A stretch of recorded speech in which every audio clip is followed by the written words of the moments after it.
الحمد لله نحمده ونستعينه ونستغفره ونؤمن به ونتوكل عليه ونعوذ بالله من شرور أنفسنا ومن سيئات أعمالنا من يهده الله فلا مضل له ومن يضلل فلا هادي له ونشهد أن لا إله إلا الله وحده لا شريك له ونشهد أن محمدًا عبده ورسوله أما بعد فإن خير الحديث كتاب الله وخير الهدي هدي محمد صلى الله عليه وسلم وشر الأمور محدثتها وكل محدثة بدعة وكل بدعة ضلالة وكل ضلالة في النار فقد قال الله تعالى في الكلام المجيد والفرقان الحميد بعد أعوذ بالله من الشيطان الرجيم بسم الله الرحمن الرحيم يا أيها الذين آمنوا اتقوا الله يا أيها الذين آمنوا اتقوا الله حق تقاته ولا تموتن إلا وأنتم مسلمون فقال رسول الله صلى الله عليه وسلم القرآن حجة لك أو عليك যাবতীয় হামদ ও সানাহ সেই আল্লাহ সুবহানাহু ওয়া তাআলার জন্য, যে আল্লাহ রাব্বুল আলামিন আজকে জুমার দিনে আমাদেরকে সুস্থ শরীরে মসজিদে এসে জুমার খুতবা শ্রবণ এবং সালাত আদায়ের নিমিত্তে একত্রিত করেছেন। আমরা সকলেই অন্তরের অন্তঃস্থল থেকে শুকরিয়া আদায় করি আলহামদুলিল্লাহ।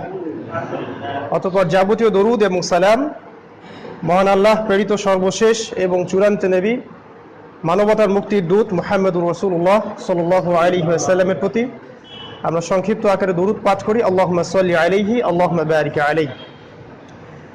সম্মানিত মসজিদের মুসল্লিবৃন্দ, আজকের সংক্ষিপ্ত সময়ের জুমার খুতবায় আমার আলোচ্য বিষয় আখিরুজ জামান বা শেষ জামানা এবং মুমিনের করণীয়। এই বিষয়ে খুব সংক্ষিপ্ত সময়ে কিছু সারগর্ভ কথা আপনাদের সামনে উপস্থাপন করার চেষ্টা করব ইনশাআল্লাহ। وما توفيقي إلا بالله عليه توكلت وإليه أنيب رب اشرح لي صدري ويسر لي أمري واحلل عقدة من لساني يفقه قولي أعوذ بكلمة الله التامات من شر ما خلق। আসলে ব্যাপারটা এতই ব্যাপক যে একটা জুমার খুতবায় আখিরুজ জামান সম্পর্কে আলোচনা করে শেষ করা কখনোই সম্ভব নয়, এবং এর সাথে মুমিনের কি করণীয় এটা যখন জুড়ে দিচ্ছি তখন আমার হিসাব মতে কমপক্ষে 1 মাস এই বিষয়ে বক্তব্য রাখার প্রয়োজন আছে, কমপক্ষে 4টা জুমা। তারপরেও আমি খুব সংক্ষিপ্তভাবে শেষ জামানায় আমরা যে আছি এর প্রমাণ কি, এর আলামতগুলো কি এবং এই জামানায় আমাদের করণীয় কি, এই বিষয়ে খুব সংক্ষিপ্ত একটা আলোচনা আপনাদের সাথে আমি শেয়ার করব ইনশাআল্লাহ। প্রথমেই বলে রাখছি যে আল্লাহ রাব্বুল আলামিন এবং তার রাসূল মুহাম্মদ সাল্লাল্লাহু আলাইহি ওয়াসাল্লামের মাধ্যমে আমরা যা জেনেছি, কোরআন এবং হাদিসে যা আছে, এর মাঝে কিছু বিষয় আছে সরাসরি আর কিছু বিষয় আছে রূপক। অর্থাৎ কোরআন এবং হাদিসে এমন যে আয়াতগুলো, যে হাদিসগুলো আমরা পাঠ করি প্রতিদিন, এগুলো মূলত দুভাগে বিভক্ত। আয়াতুম মুতাশাবিহাত, যেগুলো স্পষ্ট, যেগুলোর ব্যাখ্যা আমরা স্পষ্টভাবে করতে পারি, আর কিছু আছে যেগুলো অস্পষ্ট রূপক অর্থে, যেগুলোর ব্যাখ্যা সরাসরি কোরআন এবং হাদিসে আসেনি।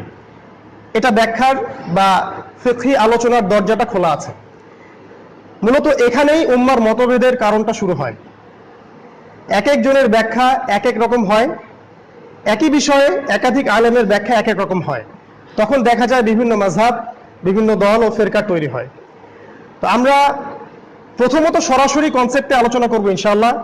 রূপক বিষয়গুলো আমরা খুব কমই জোর দিচ্ছি। এটা আগে বলে রাখলাম এ কারণে যে আল্লাহ রাব্বুল আলামিন সর্বপ্রথম যে কাজটা করেছেন সেটা হলো তিনি কলম সৃষ্টি করেছেন। আল্লাহ সুবহানাহু ওয়া তাআলা কলম সৃষ্টি করেছেন। তখন কিছুই ছিল না, না এই মহাবিশ্ব, না আমরা যেখানে আছি সেই পৃথিবী। এই কলম সৃষ্টি করে আল্লাহ রাব্বুল আলামিন সর্বপ্রথম কলমকে বলেছিলেন যে উক্তুব, তুমি লেখা শুরু করো।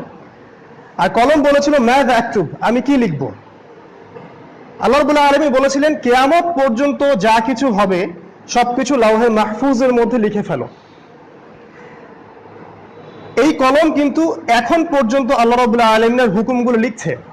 যার একটা দলিল আমি দিচ্ছি, মেরাজের রাতে যখন রাসূলুল্লাহ সাল্লাল্লাহু আলাইহি ওয়াসাল্লাম আল্লাহ রাব্বুল আলামিনের সাথে সাক্ষাৎ করেন, তার সামনে আল্লাহ রাব্বুল আলামিন কথোপকথন করেন, যখন রাসূল সাল্লাল্লাহু আলাইহি ওয়াসাল্লাম সিদরাতুল মুনতাহা পার হয়েছিলেন, তখন তিনি বলেছেন, এরপরে আমি এমন একটা জায়গা অতিক্রম করছিলাম যেখানে লাউহে মাহফুজের কলমের লিখার খসখস শব্দ আমি শুনতে পাচ্ছিলাম। কলম সেই মুহূর্তেও আল্লাহ রাব্বুল আলামিনের হুকুম লিখায় ব্যস্ত ছিল। এখান থেকে বোঝা যাচ্ছে যে কিয়ামত পর্যন্ত যা হবে তা এখন পর্যন্ত কন্টিনিউয়াসলি লিখা হচ্ছে। এখান থেকে আরেকটা দলিল বের করা যায়, সেটা হলো এই যে সৃষ্টির শুরু থেকেই শেষ দিনটা পর্যন্ত কিন্তু সময়টা নির্ধারিত। ইবলিসকে যখন তাড়িয়ে দেওয়া হয়, ইবলিস বলেছিল যে আমাকে কিয়ামত পর্যন্ত অবকাশ দিন। আপনারা একটু খেয়াল করলে বুঝতে পারবেন, তখন কিন্তু আদম আলাইহিস সালাম পৃথিবীতে নাই, তারা কিন্তু জান্নাতে।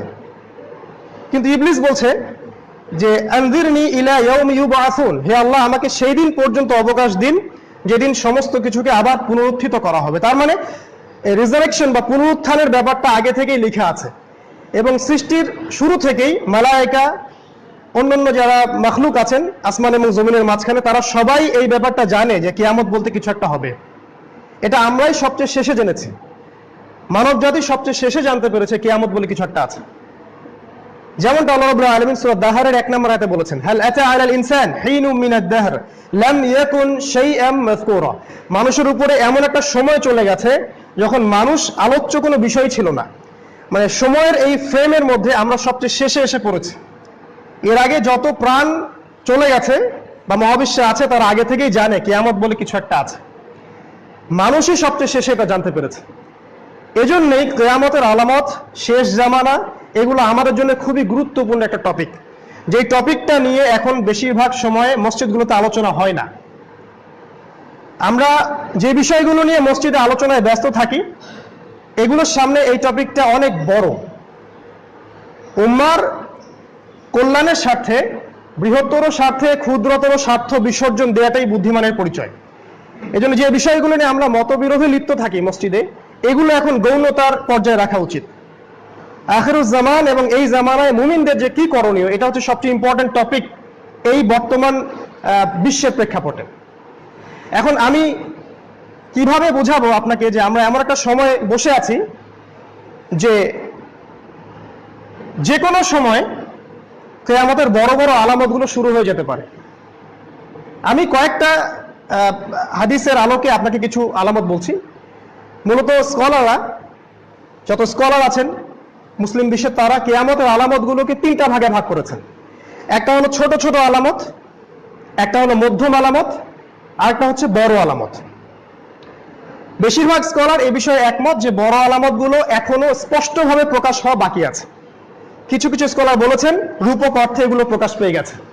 আমি ওই তর্কে যাচ্ছি না, কিন্তু ছোট আলামত এবং মধ্যম আলামত যে প্রত্যেকটাই সমাজে দেখা যায়, এই বিষয়ে সব স্কলার একমত, সব উলামায়ে কেরাম এই বিষয়ে একমত।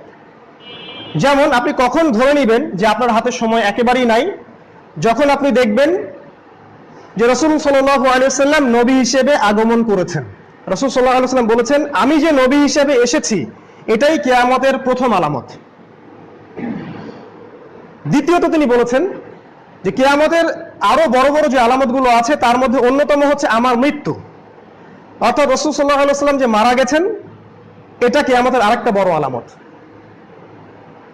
এই আলামতগুলো কিন্তু আজকে থেকে 1430 বা 40 বছর আগে বলা হয়েছে। আজকে আমরা প্রায় 1430-40 বছর পরে এগুলো নিয়ে কথা বলছি।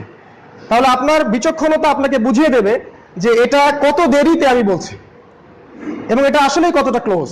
রাসূল সাল্লাল্লাহু আলাইহি ওয়াসাল্লাম বলেছেন, যখন সমাজের মধ্যে সুদের প্রকোপ, ব্যাপক প্রকোপ হবে, তখন তুমি কিয়ামতের জন্য অপেক্ষা করো। সরকারি ব্যাংক, ইসলামিক ব্যাংক, যে কোনো কনসেপ্টেই যান, সামন আর পিছন 2 দরজা দিয়ে সুদ খাওয়া হয়। সত্য কথাটা কাউকে না কাউকে বলতে হবে, এজন্য বলছি, না হলে ইলমের প্রতি আল্লাহ আমাকে যে জ্ঞানটা দিয়েছেন এর উপরে আমি জাস্টিস করলাম না। মত প্রকাশের স্বাধীনতা সবার আছে, এটাই হচ্ছে ডেমোক্রেসি। অতএব সত্য কথাটা কাউকে না কাউকে বলতে হবে। যখন সমাজে সুদের ব্যাপক প্রকোপ আপনি দেখবেন, আপনি অপেক্ষা করতে থাকেন কিয়ামতের জন্য। প্রতিটা ঘর, প্রতিটা শহর, প্রতিটা গ্রাম, প্রতিটা জেলা, এমন কোন মুসলিম ব্যক্তি আমরা প্রত্যক্ষ পরোক্ষভাবে সুদ খাই না এমন খুঁজে পাওয়া যাবে না।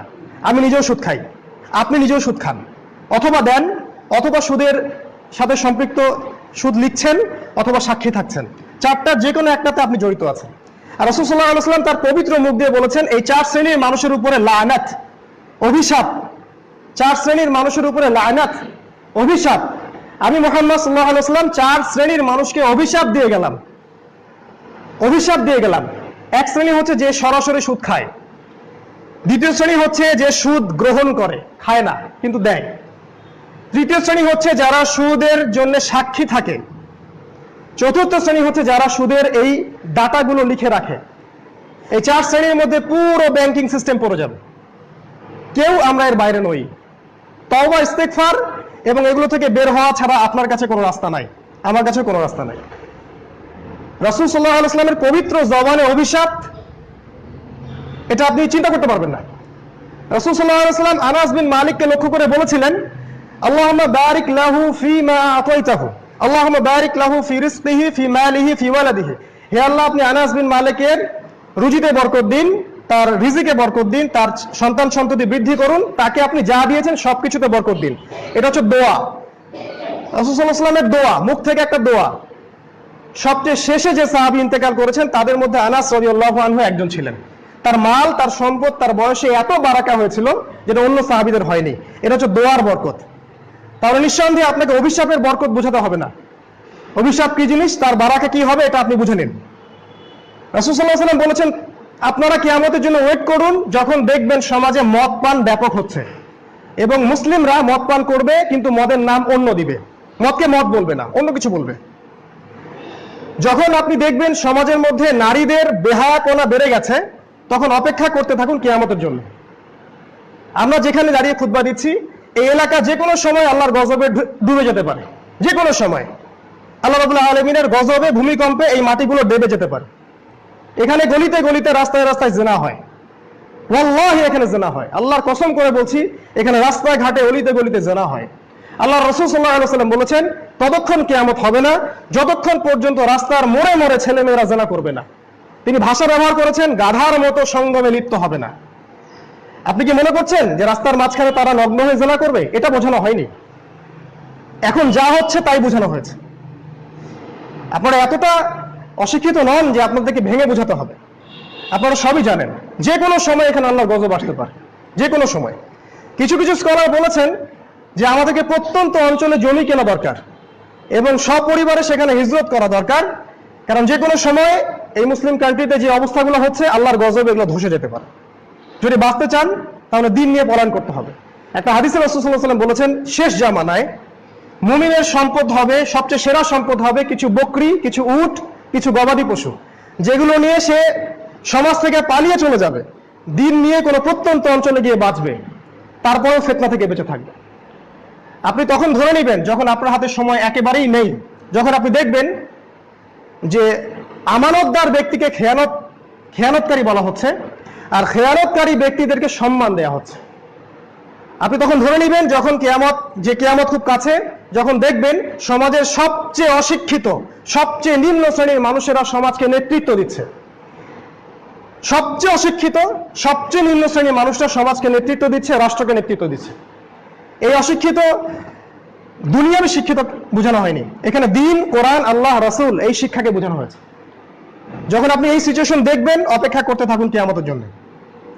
যখন আপনি দেখবেন মসজিদগুলো চাকচিক্যময় হচ্ছে কিন্তু মসজিদ থেকে দিন উঠে যাচ্ছে, মসজিদগুলো চাকচিক্যময় হবে, এত চাকচিক্যময় হবে যে মসজিদ দেখলে মনে হবে আলিশান অট্টালিকা, কিন্তু সেখান থেকে হেদায়েতের আলো উঠে যাবে। যখন আপনি দেখবেন মসজিদের মধ্যে মানুষ গোল হয়ে জটলা পেকে বসে আছে এবং দুনিয়াবি আলাপ আলোচনায় ব্যস্ত আছে, তখন ধরে নেবেন যে কিয়ামত কাছে।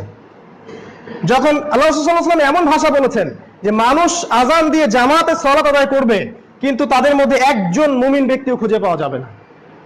রাসূল সাল্লাল্লাহু আলাইহি ওয়াসাল্লাম বলেছেন, কিয়ামতের পূর্বে মানুষ সকালবেলা মুমিন থাকবে, বিকেল বেলা কাফের হয়ে যাবে, বিকেল বেলা মুমিন থাকবে, সকালে কাফের হয়ে যাবে। ইয়াবিউ রাজুলু দীনাহু লিগরজিদ দুনিয়া, মানুষ দুনিয়ার জন্য দিনকে বিক্রি করে দিবে। রাসূল সাল্লাল্লাহু আলাইহি ওয়াসাল্লাম বলেছেন কিয়ামত ধরে নিবে তখন খুব কাছে যখন দেখবে আলেমের সংখ্যা কমে যাচ্ছে, বক্তার সংখ্যা বেড়ে যাচ্ছে। শায়ের, বক্তা এদের সংখ্যা বেড়ে যাবে, আলেম স্কলার যারা সত্যিকারের আলেম তাদের সংখ্যা কমে যাবে। তখন মানুষ অজ্ঞদেরকে নেতা হিসেবে গ্রহণ করবে, তাদের কাছে ফতোয়া চাবে, তারা নিজেরাও পথভ্রষ্ট হবে, সমাজকেও পথভ্রষ্ট করবে। আপনি তখন ধরে নেবেন যখন যে কিয়ামত খুব কাছে, যখন দেখবেন সময় সংক্ষিপ্ত হয়ে আসছে, টাইম ক্লোজ হয়ে আসবে, অর্থাৎ একটা বছর চলে যাবে একটা মাসের মতো, একটা মাস চলে যাবে একটা সপ্তাহের মতো, একটা সপ্তাহ চলে যাবে একটা দিনের মতো, আর একটা ঘন্টা চলে যাবে আগুন জ্বালালে নিভাতে যতক্ষণ লাগে, একটা বারুদ জ্বালালে নিভাতে যতক্ষণ লাগে এতটুকু সময় একটা দিন চলে যাবে। আশা করি এটা আপনাদেরকে বুঝাতে হবে না। আজকে আপনি শুক্রবারে বসে আছেন, আপনার কাছে মনে হবে আগামীকালকে আরেকটা শুক্রবার আসছে। আমরা রমাজানের জন্য অপেক্ষা করেছি, রমাজান মনে হচ্ছে এক মাসের মধ্যে আবার এক বছর ঘুরে চলে আসবে। এর সাথে আরেকটা বিষয় খুব সম্পর্কিত আছে, সেটা হচ্ছে ভূমিকম্প। রাসূল সাল্লাল্লাহু আলাইহি ওয়াসাল্লাম বলেছেন কিয়ামতের আগে আগে ঘন ঘন ভূমিকম্প হবে, স্পেশালি পৃথিবীর পূর্ব দিক, পশ্চিম দিক এবং মদিনা মুনাওয়ারা, এখানে ভূমিকম্প হবে। পৃথিবীর পূর্ব দিক বলতে আমাদের সাইডটাকে বোঝানো হয়, আর পশ্চিম দিক বলতে ওই ইউরোপিয়ান সাইডটাকে বোঝানো হয়। এই দুইটা জায়গায় অচিরেই ভূমিকম্প হবে, এত বড় ভূমিকম্প হবে যেখানে অনেক মানুষ মহামারীর মতো মারা যাবে। এটা অবশ্যই হবে সামনে। আর এই ভূমিকম্পের সাথে সময় সংক্ষিপ্ত হওয়াটা জড়িত। প্রত্যেক ভূমিকম্পের সাথে পৃথিবীর রোটেশনটা বেড়ে যায়। আমরা যেভাবে ঘুরছি আমাদের সৌরজগতে, আমাদের কক্ষপথে, যতবার ভূমিকম্প হবে কক্ষপথে পৃথিবীর ঘূর্ণনের গতিটা বৃদ্ধি পায়।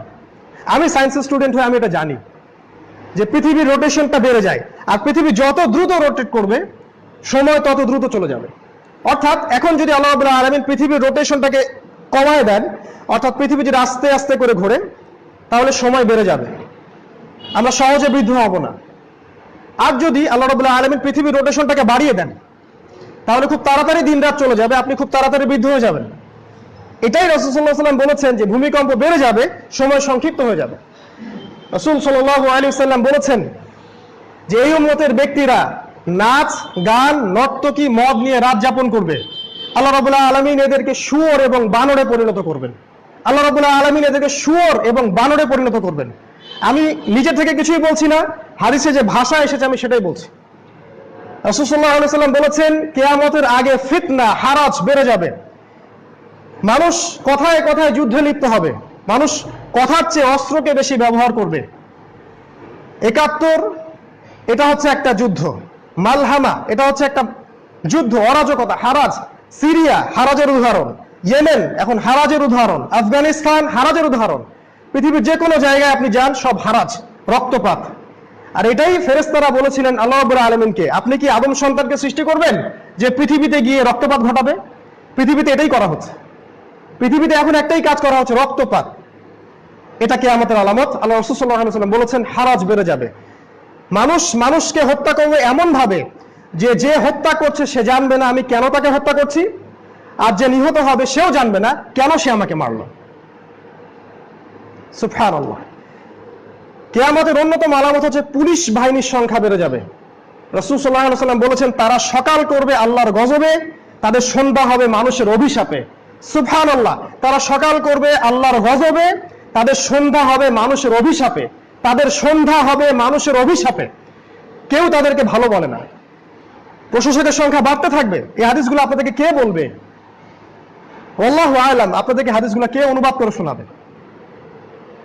আল্লাহ রাসূল সাল্লাল্লাহু আলাইহি ওয়াসাল্লাম বলেছেন শেষ জামানায় এমন সব শাসক গোষ্ঠী আসবে, তোমরা কখনো তাদের পুলিশ বাহিনীতে যোগ দিও না, তোমরা কখনো তাদের সরকারি কর্মকর্তা হয়েও না, তোমরা কখনো তাদের ট্যাক্স আদায়কারী হয়েও না, তাদের প্রশাসক হয়েও না।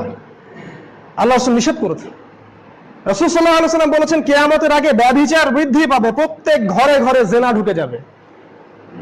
রূপক ভাবে হোক আর সরাসরি হোক, প্রত্যেক ঘরে ঘরে জেনা, ব্যভিচার ঢুকে যাবে। পরকীয়া প্রেম বেড়ে যাবে। মাকে তার সন্তান হত্যা করবে, বাবাকে তার সন্তান জবাই করবে। ধর্ষণ বেড়ে যাবে, নারীদের শ্লীলতাহানি করা হবে প্রত্যেক মোড়ে মোড়ে, ঘরে ঘরে। প্রত্যেক শিক্ষা প্রতিষ্ঠান এবং যেখান থেকে মানুষ জ্ঞান শেখার দাবি করে সেখানে জাহেলিয়াত নেমে আসবে। এগুলা রাসূল সাল্লাল্লাহু আলাইহি ওয়াসাল্লামের কথা। রাসূল সাল্লাল্লাহু আলাইহি ওয়াসাল্লাম আরো বলেছেন কিয়ামতের আগে মহামারী দেখা দিবে, ধ্বংসাত্মক সব বিপর্যয় নেমে আসবে। অর্থাৎ এমন সব রোগ ব্যাধির উদ্ভব হবে যেগুলো আজ থেকে 50 বছর আগে, 100 বছর আগে কেউ কল্পনাও করেনি কখনো। এবং এইসব মহামারীতে লক্ষ লক্ষ কোটি কোটি মানুষ মারা যাবে। এগুলো সব আলামত আমরা দেখতে পাচ্ছি। আমি যদি আলামত বলি আজকে খুতবা শেষ হয়ে যাবে। আমার আর একটা টপিক আছে যে আলামত যদি বুঝতে পারি তাহলে আমার করণীয় কি। আমি আপনাদের সময় বেশি নষ্ট করব না, কারণ জুমার দিন মূলত ব্রিফ কোনো আলোচনার সময় না। আপনারা যদি মক্কা মদিনা এখনো যান, সেখানে দেখবেন জুমার খুতবা হচ্ছে 20 থেকে 25 মিনিট। এখানে একটা হাদিস মনে পড়ে গেল যে একজন সাহাবী বলেছিলেন, যখন তোমরা দেখবে জুমার খুতবা অনেক লম্বা হচ্ছে, যখন তোমরা দেখবে জুমার খুতবা অনেক লম্বা হচ্ছে, তখন ধরে নিবে ওই যুগটা হচ্ছে অজ্ঞতার যুগ। ওই যুগটা হচ্ছে অজ্ঞতার যুগ, অর্থাৎ ওই যুগের বক্তারাও অজ্ঞ, ওই যুগের মানুষেরাও অজ্ঞ। একটা অজ্ঞ মানুষকে বোঝাতে অনেক কথা বলতে হয়, আর একটা বিজ্ঞ মানুষকে ইশারা দিলেই তিনি বুঝতে পারেন। আর যখন তোমরা দেখবে যে জুমার খুতবা হচ্ছে শর্ট এবং নামাজটা হচ্ছে লম্বা, তখন ধরে নিবে যে এই যুগটা হচ্ছে বিজ্ঞ মানুষদের যুগ। কারণ বিজ্ঞ লোকদেরকে বেশি কথা বলতে হয় না, অল্প ইশারা দিলেই তারা বুঝতে পারে। কিয়ামতের আলামত সম্পর্কে যে বইগুলো আছে আপনারা কালেক্ট করুন, পড়াশোনা করুন। সবচেয়ে বড় বড় কয়েকটা আলামত বলে শেষ করছে। আমাদের সামনে যে আলামতটা অপেক্ষা করছে একদম ঘরের কাছে, সেটা হচ্ছে আল মালহামা, মানে মহা বিশ্বযুদ্ধ। এই মালহামার সামনে প্রথম বিশ্বযুদ্ধ, দ্বিতীয় বিশ্বযুদ্ধ কিছুই না। আমরা যদি হিস্ট্রি জানি, আমরা দেখবো প্রথম বিশ্বযুদ্ধে কোটি কোটি মানুষ মারা গেছে, সেকেন্ড ওয়ার্ল্ড ওয়ারে প্রায় 7 থেকে 8 কোটি মানুষ মারা গেছে। পরিসংখ্যান আরো বেশি, মানুষ এগুলো বলে। শুধুমাত্র হিরোশিমা নাগাসাকিতেই কোটি কোটি মানুষ মারা গেছে। এগুলোর সামনে মালহামা কিছুই না, চীনা বাদামের মতো মনে হবে। যে মালহামাটা সামনে আসছে, যে মহা বিশ্বযুদ্ধ সামনে আসছে, তার সামনে এই প্রথম বিশ্বযুদ্ধ আর দ্বিতীয় বিশ্বযুদ্ধ কিচ্ছু না। আপনি বিশ্বাস করেন, কিছুই না। উদাহরণ দিচ্ছি, রাসূল সাল্লাল্লাহু আলাইহি ওয়াসাল্লাম বলেছেন যে শীঘ্রই ফোরাত নদী, ইউফ্রেটাস যেটার নাম দিয়েছে ফোরাত, ফোরাতের নাম চেঞ্জ করে নাম দিয়েছে ইউফ্রেটাস। এখানে একটা কথা না বললে জাস্টিস হবে না। সেটা হলো যে নামগুলো কোরআন এবং সুন্নাহ এসেছে, সেই নামগুলোকে চেঞ্জ করাটা ঠিক হয়নি, এটাও হারাম। নাম ছিল ইউফ্রেটাস, নাম ছিল ফোরাত, এটাকে চেঞ্জ করে দিয়েছে ইউফ্রেটাস। নাম ছিল কনস্টান্টিনোপল, চেঞ্জ করে দিয়েছে ইস্তাম্বুল। নাম ছিল জাজিরাতুল আরব, চেঞ্জ করে নাম দিয়েছে সৌদি আরব। সৌদি আরব নাম কোথা থেকে আসলো? এটা কি কোনো রাজবংশের দেশ? সৌদি আরবিয়া এটা কোনো নাম নয়, নাম ছিল জাজিরাতুল আরবিয়া। এর দুটো অংশ ছিল, একটা ছিল হিজাজ, একটা ছিল নাজদ। একটা ছিল হিজাজ, একটা ছিল নাজদ। নাজদ আর হিজাজ এখন উঠে গেছে, এখন আপনারা রিয়াদ বলেন। কিন্তু জানেন এগুলো কেন লুকানো হয়েছে? কারণ এগুলো সম্পর্কে রাসূল সাল্লাল্লাহু আলাইহি ওয়াসাল্লামের ভবিষ্যৎবাণী ছিল। আমি কয়েকটা বলছি। রাসূল সাল্লাল্লাহু আলাইহি ওয়াসাল্লাম বলেছেন কিয়ামতের পূর্বে মুমিনদের একটা দল কনস্টান্টিনোপল বিজয় করবে। কনস্টান্টিনোপল নামটা যেন আমরা ভুলে যাই, এই জন্য নাম দিয়েছে ইস্তাম্বুল, এটা তুর্কিরা দিয়েছে। রাসূল সাল্লাল্লাহু আলাইহি ওয়াসাল্লাম একবার দোয়া করছিলেন, ইয়া আল্লাহ শামের জন্য বরকত দিন, ইয়েমেনের জন্য বরকত দিন। তখন নাজদের মানুষরা বলেছিলেন, ইয়া রাসূলুল্লাহ আমাদের নাজদের জন্য দোয়া করুন। নাজদ মানে হচ্ছে আপনার এই যে রিয়াদ কন্টিনেন্টটা, সৌদি আরবের দক্ষিণ সাইডটা। তখন রাসূল সাল্লাল্লাহু আলাইহি ওয়াসাল্লাম বলেছিলেন নাজদের জন্য দোয়া। নাজদ থেকে তো ফিতনা বের হবে, নাজদের জন্য ধ্বংস, নাজদ থেকে তো শয়তানের শিং বের হবে। এখন এই হাদিসগুলো আমরা গোপন করেছি, নাজদ নামটা উঠিয়ে দিয়েছি। এভাবেই পরিভাষাগুলো চেঞ্জ করা হয়েছে। ঠিক একইভাবে এই যে ফোরাত, এটাকে চেঞ্জ করা হয়েছে, এই নামটা চেঞ্জ করে ইউফ্রেটাস নাম দেওয়া হয়েছে। রাসূল সাল্লাল্লাহু আলাইহি ওয়াসাল্লাম বলেছেন ফোরাত শীঘ্রই তার ভূগর্ভস্থ সোনার খনি বের করে দিবে। এটা রূপক অর্থেও হতে পারে। সোনার খনির জন্য আমরা অনেকে ওয়েট করছি যে সোনার একটা পাহাড় বের হবে, তারপরে যুদ্ধ হবে। এটা নাও হতে পারে। সোনা দিয়ে হয়তো বা রাসূল সাল্লাল্লাহু আলাইহি ওয়াসাল্লাম এমন কোন পদার্থ বুঝিয়েছেন যেটা সোনার চেয়েও বেশি দামি, আর আমরা এখন সেটা জানি, সেটা হচ্ছে তেল। আর এই তেলকে কেন্দ্র করেই ইন্দো আমেরিকান যে শক্তি, তার ইরাকে হামলা চালিয়েছে। সত্য কথা কাউকে না কাউকে বলতে হবে। তাদের উদ্দেশ্য একটাই, মুসলিমদের সম্পদ আত্মসাৎ করা, মুসলিম নারীদেরকে ধর্ষণ করা, মুসলিমদেরকে কতল করা। এবং এই বিষয়ে তারা সবাই ঐক্যবদ্ধ, শুধু আমরাই মুসলিমরা বিভক্ত। তো শীঘ্রই ফোরাত থেকে এই তেলের খনি বা এই সোনার খনিগুলো বের হবে, এবং এগুলো অ্যাচিভ করার জন্য, গ্র্যাব করার জন্য এই ফোর্সগুলো যুদ্ধে লিপ্ত হবে। যুদ্ধের বর্ণনা রাসূল সাল্লাল্লাহু আলাইহি ওয়াসাল্লাম দিয়েছেন যে এই যুদ্ধে 100 জনের মধ্যে 99টা মানুষ মারা যাবে, অর্থাৎ শতকরা 99% মানুষ এই যুদ্ধগুলোতে মারা যাবে। এবং যে ব্যক্তি বেঁচে থাকবে সে আশা করবে যে আমি হচ্ছে সেই ব্যক্তি যে এই সম্পদ পাবো। এবং এই জন্য রাসূল সাল্লাল্লাহু আলাইহি ওয়াসাল্লাম বলেছেন মুসলিমরা, মুমিনরা যেন ওই সম্পদের দিকে হাতও না বাড়ায়। তারা যেন এটা ভুলে যায়। এই যে মালহামা বা তৃতীয় বিশ্বযুদ্ধ বলে যেটা আমি বলছি, যেটা আসছে, সেটার উদ্দেশ্যই হচ্ছে মুসলিমদের প্রপার্টি। এখানে মূলত কয়েকটা দেশ একত্রিত হবে। রাসূল সাল্লাল্লাহু আলাইহি ওয়াসাল্লাম বলেছেন যে মুসলিমদের সাথে শীঘ্রই ইউরোপিয়ানরা চুক্তি ভঙ্গ করবে। এখন তারা যুদ্ধবিরতি চুক্তিতে আছে, শীঘ্রই তারা চুক্তি ভঙ্গ করবে এবং তারা 80টা পতাকা নিয়ে মুসলিমদের সাথে যুদ্ধ করবে। 80টা পতাকা। রাসূল সাল্লাল্লাহু আলাইহি ওয়াসাল্লাম পতাকাগুলোর চেহারা পর্যন্ত দেখেছিলেন, নামও বলে গেছেন, কিন্তু সেগুলো বললে আমাদের গর্দান থাকবে না। রাসূল সাল্লাল্লাহু আলাইহি ওয়াসাল্লাম একদিন সকাল থেকে সন্ধ্যা পর্যন্ত আলোচনা করেছেন, লেকচার দিয়েছেন, ফজরের পর থেকে নিয়ে মাগরিব পর্যন্ত। তিনি বলে গেছেন কিয়ামতের আগের দিন পর্যন্ত কি হবে, কিন্তু কোন সাহাবী সেই পুরো হাদিসটা একবারে বর্ণনা করেননি। অনেকে ভুলে গেছেন, অনেকে ইচ্ছা করেই করেননি। কারণ আবু হুরায়রা রাদিয়াল্লাহু আনহু বলেছিলেন যে আমি যদি ওই হাদিসের কিছু অংশ বিশেষ বলতে যাই, আমাকে কতল করে ফেলা হবে। সবকিছু তিনি বলে গেছেন, কি হবে না হবে আল্লাহর হুকুমে। মুসলিমদের বিরুদ্ধে 80টা দেশ যুদ্ধে লিপ্ত হবে। রাসূল সাল্লাল্লাহু আলাইহি ওয়াসাল্লাম বলেছেন তাদের প্রত্যেকটা দেশের সাথে 12,000 করে সৈন্য থাকবে। 8 12 96, 9,60,000 সৈন্য মুসলিমদের সাথে শীঘ্রই যুদ্ধ করবে।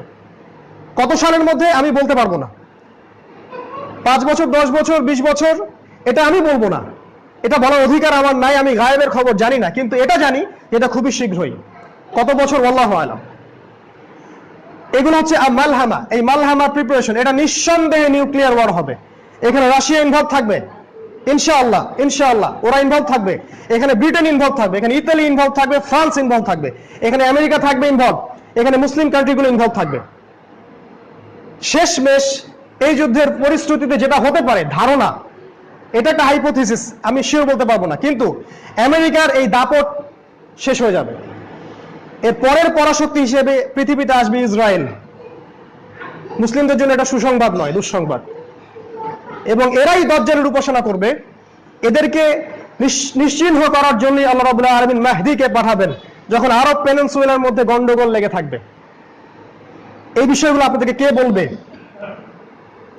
আল্লাহ পাক আপনাদেরকে দ্বীনের জ্ঞান অর্জন করার তৌফিক দান করুন, পড়াশোনা করার তৌফিক দান করুন। আমি যেটা বলতে যাচ্ছি সেটা হলো যে মালহামা বা কিয়ামতের সামনে যে তৃতীয় মহাবিশ্বযুদ্ধ, এটা খুব সামনে, খুবই নিকটবর্তী। এখন এই সব আলামত বললে আজকের জুমার খুতবা শেষ। আমি কয়েকটা আলামত আপনাকে খোরাক দিলাম, আপনি পড়াশোনা করে জেনে নিন। এখন আপনি কি করবেন? এই সিচুয়েশনে আপনার করণীয়টা কি? আপনি চাইলে এখন যেভাবে লাইফ লিড করছেন সেটাও করতে পারেন। এখন আমরা যেভাবে লাইফ লিড করছি, সকালে উঠে আমাদের চিন্তা থাকে দুপুরে কি খাবো, দুপুরে আমাদের চিন্তা হয় রাত্রে কি খাবো। আমাদের চিন্তা, যুবকদের চিন্তা হচ্ছে একটা সুন্দরী নারী, অথবা একটা ভালো সরকারি চাকরি, অথবা আমাদের মধ্যে যারা মহিলা তাদের উদ্দেশ্য হচ্ছে ডিগনিটি অর্জন করা বেপর্দা হয়ে। তাদের ধারণা যত বেপর্দা হওয়া যাবে তত ডিগনিটি বা সম্মান বেড়ে যাবে, এটা ওদের ধারণা। কে জানি এদেরকে এটা শিখিয়ে দিয়েছে। যদি ডিগনিটি অর্জন করতে চান তাহলে নিজের আব্রু খুলে ফেলুন। কে দেখে আপনাদের গোশতের টুকরাগুলা? এইসব প্রতিটা মেয়ের সাথে একটা করে জিন শয়তান আছে, প্রত্যেকটাই মেয়ের সাথে একটা করে জিন শয়তান আছে, এবং অবশ্যই তারা জিনগ্রস্ত। এটা আমি প্রমাণ করতে পারবো, কেউ যদি আমাকে চ্যালেঞ্জ করে। তারা অবশ্যই জিনগ্রস্ত।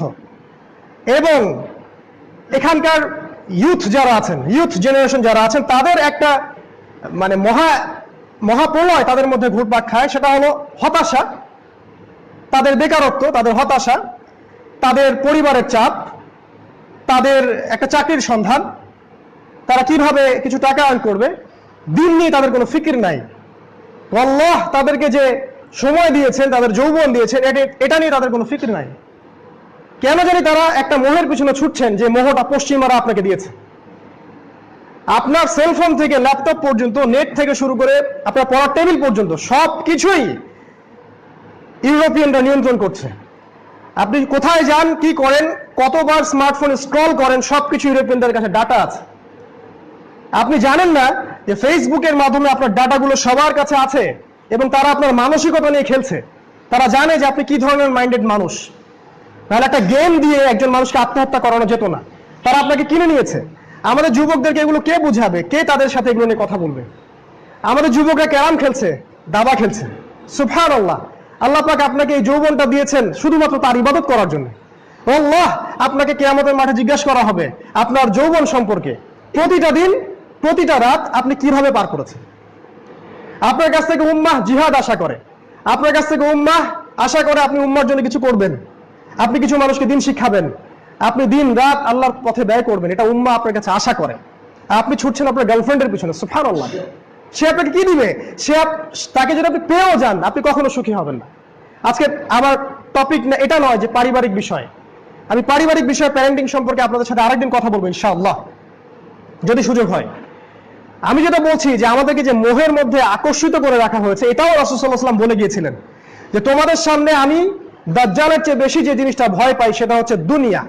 দুনিয়ার মোহ চাকচিক্য তোমরা ডুবে যাবে।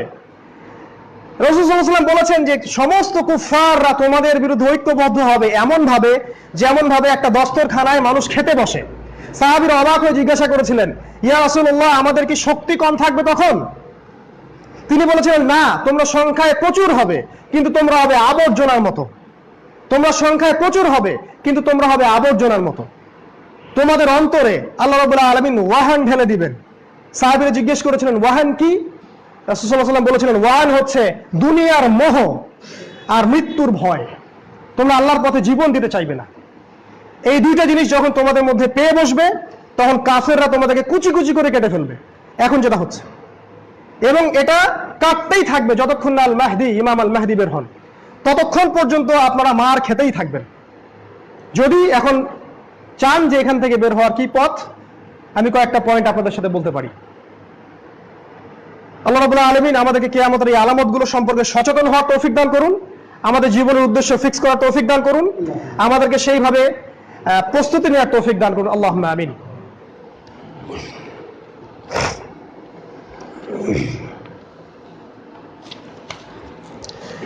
আলহামদুলিল্লাহি ওয়াহদা ওয়াসসালাতু ওয়াসসালামু আলা মান লা নাবিয়্যা বা'দা, আম্মা বা'দ। আউযু বিল্লাহি মিনাশ শাইতানির রাজীম। বিসমিল্লাহির রহমানির রহিম। আখির জামানে একজন মুমিনের করণীয় কি, এই বিষয়ে সংক্ষিপ্ত কিছু কথা বলছি, আমাকে 10 মিনিট সময় দিন। আমি সেই পয়েন্টটা থেকে শুরু করব যে পয়েন্টটা থেকে রাসূল সাল্লাল্লাহু আলাইহি ওয়াসাল্লাম শুরু করেছিলেন। আপনারা আমার কথা তখনই গ্রহণ করবেন যখন আপনাদের কাছে গবেষণা করে মনে হবে যে আমার কথাটা ঠিক। তার আগ পর্যন্ত মনে করার, আমার কথা ফলো করার কোনো দরকার নাই। আমি চাচ্ছি না যে আপনারা আমার কথা বা যে কোনো খতিবের কথা, যে কোনো স্কলারের কথা বিনা গবেষণায় বিশ্বাস করেন, এটা আমি মোটেই চাচ্ছি না। বরং আমার উদ্দেশ্য আপনাদেরকে পড়াশোনা ইনভলভ করা। আপনারা দিনের একটা সময় পড়াশোনার জন্য ফিক্স করবেন এবং দিন নিয়ে গবেষণা করবেন। যখন গবেষণা করে মনে হবে যে ঠিক আছে, কথাগুলো ঠিক, তখন আপনি প্রস্তুতি নেওয়া শুরু করেন। আমাদের কাছে মনে হচ্ছে এখনই সময়, দ্যাটস ওয়াই আমরা শুরু করেছি। আপনাকে আমি ওই পয়েন্টটা দিয়ে শুরু করব যেটা দিয়ে রাসূল সাল্লাল্লাহু আলাইহি ওয়াসাল্লামকে আল্লাহ শুরু করিয়েছেন। একটা সময় 1450 বছর আগে সমাজের যে অবস্থা ছিল, এখন সমাজের অবস্থা হুবাহু একই রকম, হুবাহু একই রকম। ওই সমাজে জেনা ছিল, এই সমাজে আছে। আইয়ামে জাহিলিয়াতে সুদ ছিল, এই সমাজে আছে। ওই সমাজে শিরক ছিল, এই সমাজে আছে। ওই সমাজে দ্বন্দ্ব এবং গোত্রীয় যুদ্ধ ছিল, এই সমাজে আছে। ওই সমাজে মাদক ছিল, এই সমাজে আছে। প্রত্যেকটা বিষয় এই সমাজে আছে যা আইয়ামে জাহিলিয়া ছিল। ওই সময় আল্লাহ রাব্বুল আলামিন তার নবীকে প্রথম যে কথাটা বলেছেন সেটা এটা ছিল না যে সালাত আদায় করো, সেটা এটা ছিল না যে কুরআন তেলাওয়াত করো, সেটা এটাও ছিল না যে শিরক করো না, সুদ খেও না, জিনা করো না, এগুলো কিছুই আল্লাহ বলেননি। আল্লাহ প্রথম যে কথাটা বলেছেন সেটা হচ্ছে ইকরা, পড়ুন। এটা তো আপনারা অনেকেই জানেন, আল্লাহ রাব্বুল আলামিন প্রথম যে ওহীটা করেছেন সেটা হচ্ছে ইকরা বিসমি রাব্বিকাল্লাযী খালাক, পড়ুন আপনার রবের নামে যিনি আপনাকে সৃষ্টি করেছেন। আপনি যদি জেনে যান যে আগামীকাল কিয়ামত হবে, তারপরেও আমার নসিহা হচ্ছে আজকে সারাদিন আপনি পড়াশোনা করেন আর আল্লাহর কাছে তওবা ইস্তেগফার করেন। যদি কেউ আপনাকে বলে দেয় যে আগামীকাল কিয়ামত হবে, তাহলেও আপনার আজকের করণীয় হচ্ছে ইকরা, এই আদেশটা ফলো করা। আপনি সারাদিন পড়তে হবে। শেষ জামানায় একটা হাদিস আছে, শেষ জামানায় মানুষ আমল দিয়ে ঈমান টিকিয়ে রাখতে পারবে না। শেষ জামানায় মানুষ সকালে মুমিন থাকবে, বিকেলে কাফের হয়ে যাবে, বিকেলে কাফের থাকবে, সকালে মুমিন হবে। মানুষ দিনকে দুনিয়ার বিনিময়ে বিক্রি করে দিবে। এবং এই জামানায় মানুষ আমল করে করে করে ঈমান তাজা রাখতে পারবে না, শুধুমাত্র জ্ঞান চর্চা ব্যতীত। যত বেশি জ্ঞানের চর্চা হবে তত বেশি ঈমান তাজা হবে। অতএব প্রথম নসিহত হচ্ছে ইকরা। আল্লাহ যেটা বলেছেন সূরা আলাকের 1 থেকে 5 নম্বর আয়াতে, পড়তে হবে। কি পড়বেন, কিভাবে পড়বেন, সবকিছু ডিটেলস বলার সময় নেই, তবে আমি বলছি পয়েন্টগুলো। আপনাকে পড়তে হবে আল কোরআন, আল কোরআনের অর্থ, আল কোরআনের তিলাওয়াত, আল কোরআনের ভাষা, আল কোরআনের ব্যাখ্যা। আপনাকে আরবি ভাষা শিখতে হবে, সময় লাগুক 1-2 বছর। বিসিএস ক্যাডার হওয়ার জন্য আপনারা অনেকেই পড়াশোনা করছেন। আপনি যতটা পরিশ্রম বিসিএস ক্যাডার হওয়ার জন্য করছেন, তার চেয়ে বেশি পরিশ্রম আপনাকে ইসলামিক স্কলার হওয়ার জন্য করতে হবে। তখনই আপনি আল্লাহর হক আদায় করেছেন। নচেত আপনি স্রেফ একজন দুনিয়া পূজারী ছাড়া আর কিছুই নন। আপনি ওই চাকরি চাচ্ছেন শুধু দুনিয়ার জন্য, আর কিছু না, জাস্ট ফর একটা জব, আর কিছু না। যতটা পরিশ্রম আপনি বিসিএস ক্যাডার হওয়ার জন্য করছেন, তার চেয়ে বেশি পরিশ্রম আপনাকে করতে হবে দিন শেখার জন্য। কারণ দিন শেখাটা হচ্ছে প্রথম ফরজ। আমাদের প্রথম ফরজ নামাজ নয়, নো। আমাদের প্রথম ফরজ রমজান মাসে রোজা রাখা না। 10 বছর বয়স হলে নামাজ পড়তে হয়, এটারও আগে ওহী করা হয়েছে, আপনি পড়েন আপনার রবের নামে, যিনি আপনাকে সৃষ্টি করেছেন, আগে পড়তে হবে। আর এখান থেকে মুসলিম উম্মাহ সবচেয়ে দূরে সরে গেছে বলেই আজকে আমাদের এই অবস্থা হয়েছে। আপনাকে পড়তে হবে কোরআন, আপনাকে পড়তে হবে হাদিস, আপনাকে পড়তে হবে রাসূল সাল্লাল্লাহু আলাইহি ওয়াসাল্লামের জীবনী A to Z। কোন দিন রাসূল কি করেছেন সেটা আপনাকে জানতে হবে। যদি জিজ্ঞাসা করা হয় বাংলাদেশ ক্রিকেট টিমে এবার বিশ্বকাপে কারা কারা চান্স পেয়েছে, আপনি গড়গড় করে বলে দিতে পারবেন। যদি আমি জিজ্ঞাসা করি রাসূল সাল্লাল্লাহু আলাইহি ওয়াসাল্লামের তৃতীয় স্ত্রীর নাম কি, বলতে পারবেন না আপনি। আমি চ্যালেঞ্জ করলাম, বলতে পারবেন না আপনি। আপনাকে যদি জিজ্ঞাসা করা হয় রাসূল সাল্লাল্লাহু আলাইহি ওয়াসাল্লাম বদরের যুদ্ধ কোন মাসে করেছেন, কোন হিজরিতে, আল কোরআনে কতজন নবীর নাম আছে, আপনাকে যদি জিজ্ঞেস করা হয় কোরআনে সবচেয়ে বেশি কোন নবীর আলোচনা এসেছে, মুহাম্মদ শব্দটা কোরআনে কয়বার আছে, আপনি বলতে পারবেন না। বাট আপনাকে যদি আমি জিজ্ঞেস করি বলিউডের 10 জন তারকার নাম বলেন, আপনি পারবেন। আপনাকে যদি জিজ্ঞেস করি যে বাংলাদেশ ক্রিকেট টিমের টেস্ট দলের অধিনায়কের নাম কি, আপনি পারবেন। এমনকি তার ওয়াইফের নামও আপনি বলতে পারবেন। এটা আমাদের চরম একটা সাফল্য, আমি বলবো আর কি, দুনিয়াবী সাফল্য। সো পড়তে হবে আপনাকে, এই বিষয়গুলো পড়তে হবে, কোরআন, হাদিস, সিরাহ, এরপর হচ্ছে ফিকহ। আহলুল হাদিস কমিউনিটির একটা সমস্যা আছে, সেটা হচ্ছে তারা ফিকহ পড়তে চায় না। এই কারণেই দেখা যায় যে তারা মুস্তাহাব বিষয়গুলো নিয়ে তর্ক করে, ফরজ বিষয়গুলো ছেড়ে দেয়। একটা মুস্তাহাব বিষয় নিয়ে তর্ক করে মসজিদ ভাগ হয়ে যায়, সেখানে ফরজ ঐক্যটা বিনষ্ট হয়ে যায়। কিন্তু এই মুস্তাহাব আমলটার চেয়ে ওই ফরজটা যে বেশি ইম্পর্টেন্ট ছিল, এই বেসিক মানে কমন সেন্সের অভাবে তারা ভোগে। সত্য কথা কাউকে না কাউকে বলতে হবে। আপনি তখনই আমার কথা গ্রহণ করবেন যখন আপনার কাছে মনে হবে কথাটা ঠিক, তার আগে গ্রহণ করার দরকার নেই। ফিট পড়তে হবে আপনাকে, কোনটা ফরজ, কোনটাকে আপনি বেশি প্রায়োরিটি দিবেন, তারপরে কোনটা, তারপরে কোনটা, তারপরে কোনটা।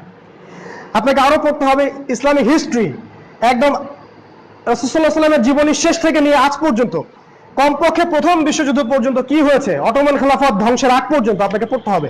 না হলে আপনি হতাশায় ভুগবেন, আপনার কাছে মনে হবে যে উম্মার অবস্থা খুব খারাপ। এর চেয়ে অনেক খারাপ অবস্থা আগে চলে গেছে, অনেক খারাপ অবস্থা আগে চলে গেছে। আপনাকে আরো পড়তে হবে সাম্প্রতিক বিশ্ব, মুসলিম বিশ্বের এবং সারা বিশ্বের কোথায় কি হচ্ছে, প্রত্যেকটা কারেন্ট অ্যাফেয়ার্স, প্রত্যেকটা নতুন বিশ্ব, প্রত্যেক দিনের নিউজ আপনাকে দেখতে হবে। নচেত এমন হবে আপনার ঘরের সামনে ফিতনা চলে আসছে, আপনার ঘরের দরজায়, আপনি টের পাবেন না। এই বিষয়গুলো পড়ুন। এই জন্য আল্লাহ রাব্বুল আলামিন প্রথমে বলেছেন পড়ুন। আপনাকে ফিতনার সময় পড়তে হবে। 2, জ্ঞান অনুযায়ী আমল করতে হবে। জ্ঞান অনুযায়ী আমল করতে হবে, এটা হচ্ছে সূরা আল ইমরানের 102 নম্বর আয়াতের ব্যাখ্যা। আল্লাহ বলেছেন ইয়া আইয়ুহাল্লাযীনা আমানু, হে মুমিনগণ, ইত্তাকুল্লাহ, আল্লাহকে ভয় করো, হাক্কা তুকাতিহ, ভয় করার মতো ভয় করো, ওয়ালা তামুতুন্না ইল্লা ওয়া আনতুম মুসলিমুন, পরিপূর্ণ মুসলিম না হয়ে মৃত্যুবরণ করো না। জানা অনুযায়ী আমল অবশ্যই করতে হবে। আল্লাহ পাক আমাদেরকে জানা অনুযায়ী আমল করার তৌফিক দান করুন, আল্লাহুম্মা আমিন। 3য় বিষয়, সেটা হলো আপনাকে পরিবারের ব্যাপারে ফোকাস করতে হবে। আপনার পরিবার, আপনার ফ্যামিলি, আপনার ফ্যামিলির প্রত্যেকটা মেম্বার, আপনার মা, আপনার বোন, আপনার স্ত্রী, আপনার সন্তান, আপনি নিজে ব্যক্তিগতভাবে আগে যখন আপনি আত্মসমর্পণ করবেন, ইসলামে পরিপূর্ণ ঢুকে যাবেন, তারপর আপনার কাজ হচ্ছে ফ্যামিলিকে কন্ট্রোল করা। আপনার ফ্যামিলির মেম্বারদেরকে অনেক আগেই মানুষ ছিনিয়ে নিয়ে গেছে আদর্শ দিয়ে, আপনি টের পান নাই। আমার ওয়াইফের মাঝখানে, আমার ওয়াইফের মাথায় হয়তোবা ভারতীয় সংস্কৃতির আগ্রাসন ঢুকে গেছে, আপনি জানেনই না। একটা সিরিয়াল দেখার জন্য আপনাকে ভাত না দিতে সে রাজি আছে, অথচ ওইটা আপনার জন্য ফরজ ছিল তার জন্য। আজকে আমাদের মা বোনদেরকে, আমাদের যুব সমাজকে এবং আমাদের ব্রেন ওয়াশড করে দেওয়া হয়েছে পশ্চিমা সংস্কৃতি দিয়ে, ভারতীয় আগ্রাসন দিয়ে এবং দেশীয় এইসব প্রগতির নামে সংস্কৃতি দিয়ে। আপনার ছেলেকে তার অনেক আগেই জেনাকার বানিয়ে ফেলেছে, আপনি টের পান নাই। আমরা হালাল ভেবে এমন অনেক রুজির পিছনে ঘুরছি যেগুলো হারাম, স্পষ্ট, আমি টের পাচ্ছি না। অতএব পরিবারের ব্যাপারে সচেতন হন। আল্লাহ রাব্বুল আলামিন সূরা তাহরিমের 6 নম্বর আয়াতে বলেছেন যে কু আনফুসাকুম ওয়া আহলিকুম নারা, হে মুমিনগণ, তোমরা নিজেরা জাহান্নামের আগুন থেকে বাঁচো, তোমাদের পরিবার বর্গকে বাঁচাও, এটা আপনার দায়িত্ব। আপনাকে সমাজ, দেশ, রাষ্ট্র নিয়ে এখন চিন্তা করতে হবে না, আপনি পরিবারকে নিয়ে চিন্তা করেন, আপনার ছেলে, আপনার মেয়ে, আপনার স্ত্রী, আপনার সন্তান। আমাদের পরবর্তী প্রজন্মের জন্য কিছু করে যান, যাতে করে তারা এমন একটা প্রজন্ম হয়ে গড়ে ওঠে যারা মুসলিম উম্মাহকে নেতৃত্ব দিতে পারবে। আমরা যা করেছি সেটা ভুলে যান, তওবা করুন, ইস্তেগফার করুন, কিন্তু ওদের জন্য এমন কিছু করা আমাদের উচিত যেটা আমরা পাইনি। আল্লাহ তৌফিক দান করুন, আল্লাহুম্মা আমিন। পরিবার গঠনের জন্য সবচেয়ে ভালো ওয়ে হচ্ছে পরিবারে পড়াশোনার চর্চা করা, সেখানে তালিমের ব্যবস্থা করা, পরিবার বর্গকে অলওয়েজ দিনই ব্যাপারে ইনভলভ রাখা, কমিউনিটি গড়ে তোলা। এক কথা, একটা কমিউনিটি গড়ে তোলা। একা একা ইমান নিয়ে টিকে থাকা যাবে না, সম্ভব না। একা একা ইমান নিয়ে বেঁচে থাকা সম্ভব নয়। আত্মকেন্দ্রিকতা ইসলাম শিখায় না। আল্লাহ আমাদেরকে হেফাজত করুন। 4, হালাল রুজির পিছনে ছুটুন।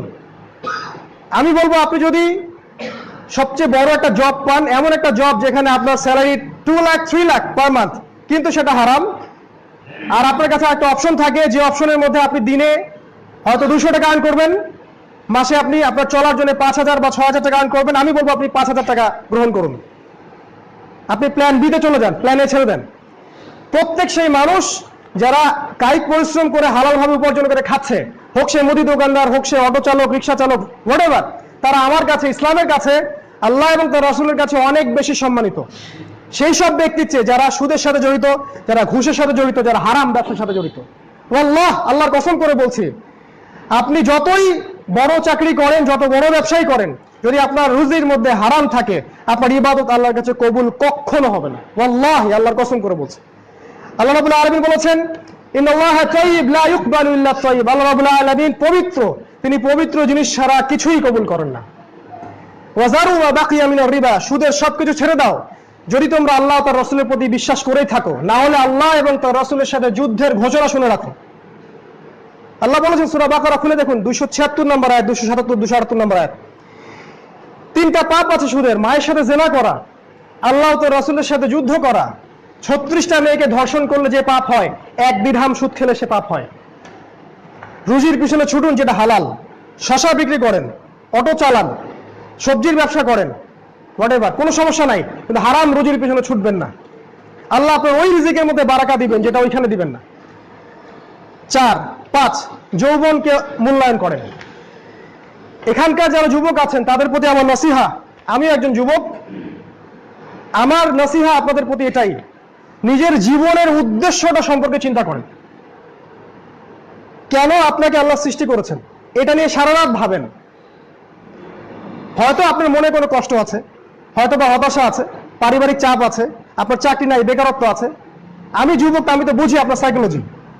আপনি ঠান্ডা মাথায় একটু দাঁড়ান, আপনি যে ছুটে চলছেন একটু দাঁড়ান, রিল্যাক্স হন, রিল্যাক্স হয়ে ঠান্ডা মাথায় সারা রাত একটু ভাবেন যে আল্লাহ রাব্বুল আলামিন আপনাকে যে সৃষ্টি করেছেন, যদি আপনাকে আল্লাহ সৃষ্টি না করতেন তাহলে কি হতো? কি হতো? কিছু হতো না। ধরেন আপনি দুনিয়াতে নাই, কি হবে? কিছুই হবে না, কোনো কিছুই থেমে থাকবে না, কিচ্ছু থেমে থাকবে না, সবকিছুই চলবে, পৃথিবীর রোটেশন বন্ধ হয়ে যাবে না। অতএব আপনি কেন এত প্রেশার নিচ্ছেন? আপনাকে আল্লাহ সৃষ্টি করেছেন যৌবন কালটা আল্লাহর পথে ব্যয় করার জন্য, আর এখানে আপনি পরিপূর্ণ শান্তি খুঁজে পাবেন। অ্যাকোস্টিক গিটারের মধ্যে শান্তি নাই, ক্যারাম দাবা লুডুর মধ্যে শান্তি নাই। শান্তি, ইনার পিস, এটা প্রশান্তি, সাকিনা, সেটা কিন্তু এগুলোর মধ্যে নাই। এটা টেম্পোরারি, একটু ভালো লাগে, তারপরে আবার হতাশা, হয় না এরকম? আমি কি সত্যি বলছি না? আমি তো যুবক, একটা সময় আমার জীবনের উদ্দেশ্য ছিল আমি বাংলাদেশ ক্রিকেট টিমের ওপেনিং ব্যাটসম্যান হব। আমি আমার জীবনে 10টা বছর ঢেলে দিয়েছিলাম। Even I was very close, আমি আন্ডার 19 পর্যন্ত খেলেছি। একটা সময় গিয়ে আমার বুঝ এটা এসেছে যে এটা আমার জীবনের উদ্দেশ্য না। আল্লাহ পাক এই জন্য আমাকে সৃষ্টি করেননি। হয়তো বা আল্লাহ পাক আমার দ্বারা কিছু চাচ্ছেন, আল্লাহ আমাকে একটা সুযোগ দিয়েছেন, একটা অপরচুনিটি। 30 বছর, 40 বছর বা 50 বছর, এর বেশি সময় হয়তো আপনি পাবেন না, এর বেশি সময় আমরা পাবো না। আমাদের বৃদ্ধদের মতো আমরা হয়তো বুড়ো হওয়ার সময় পাবো না। ওয়াল্লাহি, এটা সত্যি বলছি, কারণ সামনে আমাদের ভয়ঙ্কর সময় আছে। যদি আপনি এখন সচেতন না হন, আপনার জীবনের উদ্দেশ্য ফিক্স করতে না পারেন, সমস্যা আছে। আমাদের যুবকদের প্রধান সমস্যা হচ্ছে তারা তাদের জীবনের উদ্দেশ্য ফিক্স করতে পারেনি। তারা আসলেই জানে না তারা কি চাচ্ছে। আপনি আমাকে বিশ্বাস করেন, তারা আসলেই জানে না তারা কি চাচ্ছে।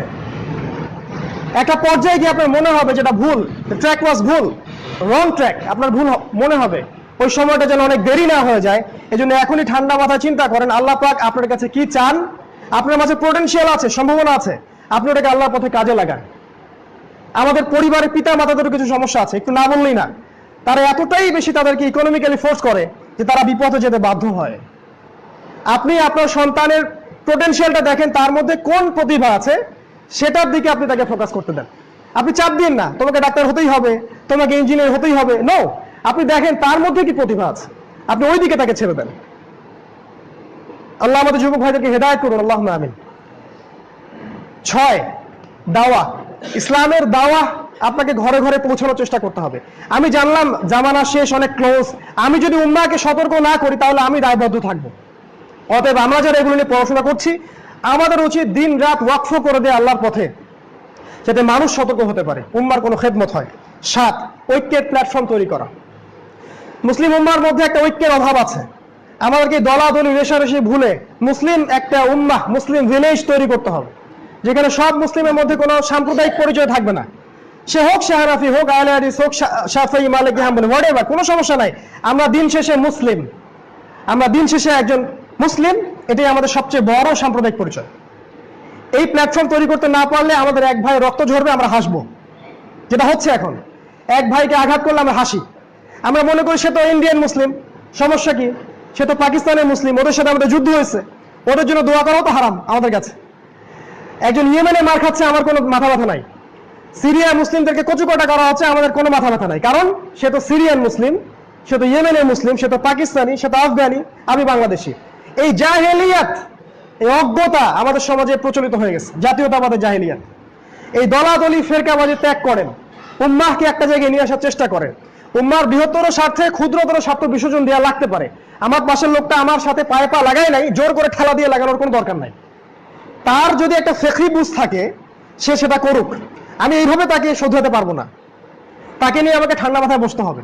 যদি আপনি মনে করেন আপনারটা সঠিক, আপনি আলোচনায় বসেন, ঝগড়া করবেন না। এখন তো সহি একটা আন্দোলন চলছে, সহি গীবত, সহি তহমত, সহি বলে আমরা সব করছি, সব সহি মিথ্যা, সহি মসজিদ ভাগ, সহি গীবত, সবই সহি এখন হালাল করে নিয়েছে আমরা। এগুলো ত্যাগ করতে হবে, মাথাটাকে প্রশস্ত করতে হবে, উম্মার ঐক্যের চেষ্টা করতে হবে। সে যে দেশেই থাক, যে মাযহাব বিলং করুক, সে আমার ভাই, এই কনসেপ্টটা তৈরি করতে হবে। 8 নম্বর হচ্ছে শারীরিক, মানসিক আর অর্থনৈতিক শক্তি অর্জনের চেষ্টা করা। যুবকদেরকে বলছি, ফিজিক্যালি স্ট্রং হওয়ার চেষ্টা করেন, মেন্টালি স্ট্রং হওয়ার চেষ্টা করেন, শক্ত মুমিন হওয়ার চেষ্টা করেন। নরম হতাশায় ডুবে যাবেন না। এরকম মানুষ তো আবর্জনার মতো। আপনারা অ্যাডলফ হিটলারের যদি জীবনীটা পড়েন, দেখবেন একসময় জার্মানিতে সে একটা কাজ করেছিল, দেশের সব যারা শারীরিকভাবে উইক, দুর্বল, বিকলাঙ্গ মানুষ, এদেরকে সে হত্যা করেছিল। তার কনসেপ্ট ছিল যে এরা দেশের কোনো উপকার করতে পারে না, এদেরকে হত্যা করে ফেলা যায়। এটা হারাম না, জায়েজ, সে অন্যায় করেছে। কিন্তু সত্যি কথা বলতে কি জানেন, একটা মানসিকভাবে দুর্বল, শারীরিকভাবে দুর্বল যুব সমাজ দিয়ে কোনো উন্নতি সাধন হয় না আসলেই। আজকে যুবক, আমরা যারা যুবক, আমরা অনেক দুর্বল, আমাদের পিতামাতারা অনেক স্ট্রং, এখনো আমাদের ফুডের সমস্যা আছে, আমাদের জীবনযাত্রার প্রণালীতে সমস্যা আছে। আমরা যেভাবে লাইফ লিড করি, এগুলো আমাদেরকে অকাল মৃত্যুর দিকে নিয়ে যাচ্ছে। অতএব আপনি জিম করেন, আপনি কায়িক পরিশ্রম করেন, খেলাধুলা করেন, এগুলোতে চলে আসেন, আপনি সময়কে মূল্যায়ন করেন। শারীরিক, মানসিক, অর্থনৈতিক শক্তি অর্জন করেন। লাস্ট আরেকটা বিষয় বলে শেষ করছি, সেটা হচ্ছে যে এই পৃথিবীটা চূড়ান্ত সাফল্য আর ব্যর্থতার জায়গা নয়। আল্লাহর দ্বীনকে প্রতিষ্ঠার জন্য জান, মাল, অর্থ, সম্পদ সবকিছু দিয়ে আপনাকে প্রচেষ্টা চালাতে হবে। এটাই মূলত জিহাদ ফি সাবিলিল্লাহ, এটাই হচ্ছে জিহাদের ব্যাখ্যা। এই 10টা পয়েন্ট যদি আপনারা আখিরুজ জামান, শেষ জামানায় নিজেকে বাঁচাতে চান, তাহলে আপনাকে আজ থেকে এই পদ্ধতি অবলম্বন করা উচিত বলে আমার ভিশন, আমার মতামত। আপনি তখনই গ্রহণ করিয়েন যখন আপনার কাছে মনে হবে এটা ঠিক আছে। যদি আপনার কাছে মনে হয় এটা ঠিক নাই, গ্রহণ করার দরকার নাই। আমাদের সামনে সময় খুব সংক্ষিপ্ত, আমাদের প্রিপারেশন নেওয়ার এটাই শেষ সময়। অথবা আপনি যেভাবে জীবনযাপন করছেন সেটাও আপনি করতে পারেন, দুনিয়াকে উপভোগ করতে পারেন। আপনার জন্য পরকালে আল্লাহ রাব্বুল আলামিন কি করবেন সেটা আল্লাহ জানেন। আল্লাহ রাব্বুল আলামিন আমাদের সকলকে এই বিষয়গুলো বুঝে প্রস্তুতি নেওয়ার তৌফিক দান করুন, আল্লাহুম্মা আমিন। খুতবার 10 মিনিট সময় এক্সট্রা নেওয়ার জন্য আমি আন্তরিকভাবে দুঃখিত। তবে আমার কাছে মনে হয়েছে যে এই বিষয়গুলো একটা জুমার খুতবায় আনা সম্ভব হয় না। আমি পয়েন্টগুলোকে আনার চেষ্টা করেছি আপনাদেরকে চিন্তার খোরাক দেওয়ার জন্য। যদি কেউ বিরক্ত হয়ে থাকেন আমাকে মাফ করবেন। আল্লাহ রাব্বুল আলামিন আপনাদের সকলকে দ্বীন ইসলামের আলোয় আলোকিত করুন। আল্লাহুম্মা আমিন। আপনাদেরকে আল্লাহ রাব্বুল আলামিন দুনিয়া আখিরাতে বারাকা দান করুন। আল্লাহুম্মা আমিন। আপনাদের অসুস্থতা আল্লাহ দূর করে দিন, আপনাদেরকে হালাল রিজিকের ব্যবস্থা করুন। আল্লাহ পাক আপনাদেরকে দ্বীনের জ্ঞান অর্জন করার তৌফিক দান করুন। আল্লাহ রাব্বুল আলামিন আপনাদের ইহকাল এবং পরকাল উভয় জগতে আল্লাহ পাক আপনাদেরকে সুখী করুন। যুবক ভাইদেরকে আল্লাহ রাব্বুল আলামিন ইসলামের দিকে নিয়ে আসুন, তাদের দ্বারা ইসলামের খেদমত কবুল করুন। আল্লাহুম্মা আমিন। আকুলু কওলি হাযা আস্তাগফিরুল্লাহ লি ওয়া লাকুম ওয়া লিসাইরিল মুসলিমিন। বারাকাল্লাহু লানা ওয়া লাকুম বিল আয়াতিল হাকীম। ইন্নাহু তাআলা জাওয়াদুন কারীমুন বাররুর রাউফুর রহিম। কুমু লিস-সালাতি ইয়ারহামুকুমুল্লাহ। সালাতের জন্য দাঁড়িয়ে যান, আল্লাহ আপনাদেরকে রহম করুন।